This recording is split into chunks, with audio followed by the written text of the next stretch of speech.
Marvel, we've discussed this. We've already had some words. They were very one-sided in a video that you didn't respond to, but we've already talked about your problems with your releases.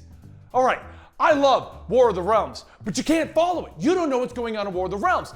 Flashback, let's go back. When we had the first argument, when Secret Empire came out 1 through 9. And then things happened in all of the tie-ins out of order. So you'd get like 7, and what happened in Secret Empire 7 is referencing what happened in, say, Captain America number 5, but Captain America number 5 hasn't even come out yet. And you were like, hey, okay, problem solved. We don't have that issue anymore because Marvel has caught on that when I'm buying a continual story, if you want me to buy all your tie-ins, make them come out in order. So you go, Secret Empire 1, then you go Cap 5, then you go Secret Empire 2, then you go Cap 7, then you go Secret Empire 3, and then you go Bucky and the Winter Soldier and their fun time jamboree band. Whatever the tie-in is, you do it in the appropriate order. And we were like, hey, they're kind of figuring it out finally. Maybe, because Avengers No Surrender came out, 0 tie-ins, one right after another. Avengers No Road Home came out, 0 tie-ins, one right after another. Hell, even Infinity Wars came out mostly complete in order. The only thing that came out of order were the Infinity Wars storyline, which weren't referenced into the main storyline, so you didn't have to worry about getting things spoiled or knowing what's going on. Well, War of the Realms, as much as I love this story, is the disaster release schedule once again. And I know this because I had to look up the reading order so that I could hand it to my brother so he could write the scripts so that we could bring you guys those videos. War of the Realms release order is all over the place. All right, if we're talking about this, since I had to do the work, I'm doing the rant. Get off my set. But Get off my set. I put that in. I don't care. All right, Screw Benny, here are my thoughts on the War of the Realms event. Whiteboard. Let's go, hurry. No, it's fine. We'll do a quick cut. Whatever, it's cool. All right, so I'm gonna say this right now. The War of the Realms event sucks. However, the War of the Realms story is quite good, all right? So we're gonna start off easy because this is how the actual reading list for Marvel works. All right, you start by reading War of the Realms 1, okay? Straight into War of the Realms 2. Very simple, all right? It's not a problem. Next, hold on, I'm gonna have to actually check this because there's so many damn tie-ins. All right, from there, you're gonna move on to Asgardians of the Galaxy. I'm just gonna put ASG 18, Thor 12, Avengers 18. Yeah, these ones, yeah, that's good. All right, great, right? This list makes perfect sense. It's so simple, except for the fact that Asgardians of the Galaxy number 18 actually takes place in between War of the Realms 1 and 2. Thor takes place right after War of the Realms 1. So in between War of the Realms 1 and 2, okay? Yeah, I mean, that's the Avengers. Honestly, you don't need to read Avengers. I mean, it's a fun little story with the Squadron Supreme, but it's not really necessary. You probably could take it off that list.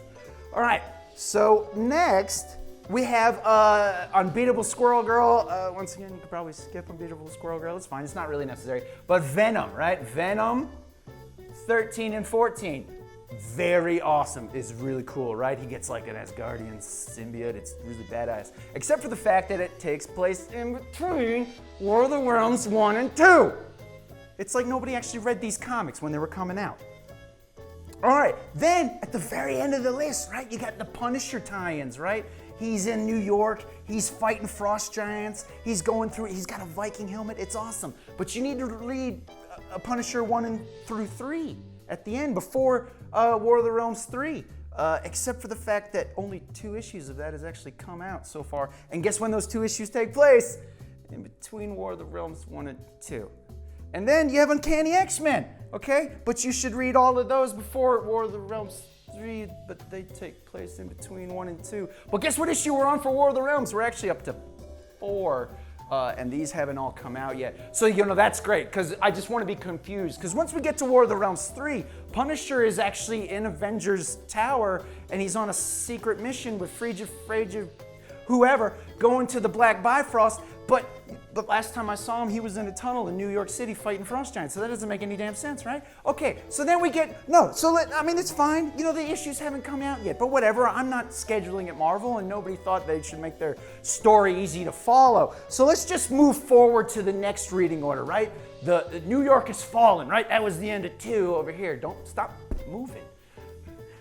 That was the end. New York has fallen, right? Okay, so now we move forward, right? Everybody, we gotta go on the secret missions, right? The Strike Force missions. They're awesome. We're gonna have half of the group, Punisher, Frasier, She-Hulk, Ghost Rider, Blade for reasons. They're gonna go fight the Dark Elves, okay? It's awesome, regardless of how I just made it sound. It's actually really cool, all right? We're also gonna have the War Avengers. I'm not writing all that out. We're gonna have the War Avengers, and they're fighting the battlefield on Earth. It's great, right? We're also gonna have Captain America, Spider-Man riding a flying horse with a helmet and shield. It's cool. Logan, Iron Fist, Luke Cage, they're gonna go fight the Frost Giants to get back Thor, right? And that's awesome. So what we're gonna do first is we're gonna give you 2 of the Strike Force missions, and then we're not gonna show you the Captain America getting Thor back. But first we're gonna come out with War of the Realms 4, which Thor's already back. But then like 2 weeks later, we're gonna come out with the other one so you can see how they got Thor back, right? Like, all you gotta do is lay them out, okay? Listen, here's what we're gonna do. Marvel, pay attention. Whiteboard, listen up. All right, you put 1 out, right? Then you release all of the event books that happen in between 1 and 2. It's not difficult. Then you release 2. Try to stay with me. I know I lost you already. From there, you're gonna release all of the event books that happen in between 2 and 3 so people don't get confused about where their favorite characters are. From there, try to stay with me, you're gonna release 3, okay? From there, you put out all of the tie-in books, and then, I know I've already lost you, so I'm gonna repeat myself one more time. You're gonna release 4, and then the other event books. It's actually pretty simple. If you got to adjust your schedule a little bit, adjust your schedule a little bit. That way, your fans know what the hell is going on in your event. Now, all of that being said, War of the Realms, hold on, hold still, equals good. Are you paying attention? So when you have an excellent event, all you have to do is work on your schedule so your fans can enjoy it properly. It's not that difficult. Lay out your story in a way that everyone can follow. Fantastic, right? So anyway, that's my thoughts on the War of the Realms event. I'm enjoying it. And once it comes out and it's in a big book form, it'll be great. So anyway, let's go ahead and look at some of the comments down below.